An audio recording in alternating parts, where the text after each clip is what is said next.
Para sa mga artist, isa itong paraiso ng arkitektura.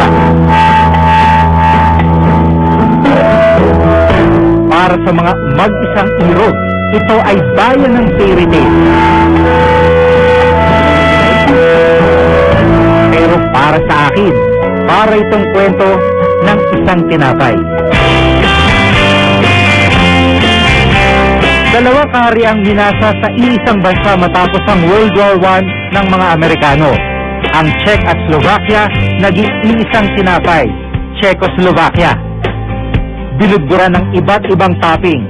Ilang taong pananakop ng mga Nazi German at matapos ang World War II, ang komunismo naman, matapos ito sakutin ng USSR o Union of Socialist States of Russia. Fast forward 1989. Di na malasa sa karamihan ang topping ng komunismo. Ang dalawang pinag-isang tinapay, hinati para sa kalayaan.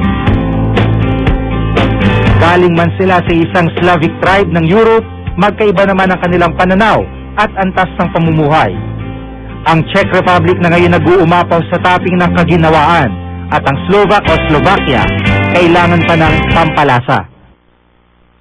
Ngayon, ang Czech handa ng tikman ng buong mundo.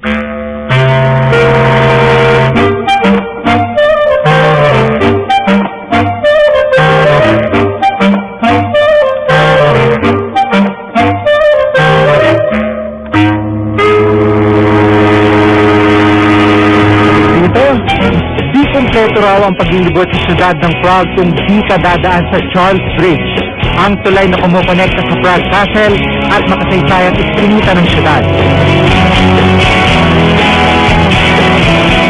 1400 nang matapos itong may tayo at sa loob na may 600 taon, dito natibag ng baha, ng gera at ng bigat ng mga dumaraan dito. Pero kung may mahalaga mang sinasabi ang tulay na ito, dahil sa mga santong itinayo sa bawat kanto nito, sikat dyan ang monumento ng patron nilang si St. John of Nepomuceno na inihagis sa ilog dahil ayaw nitong sabihin ang isinungkisalang asawa ni King Wenceslao.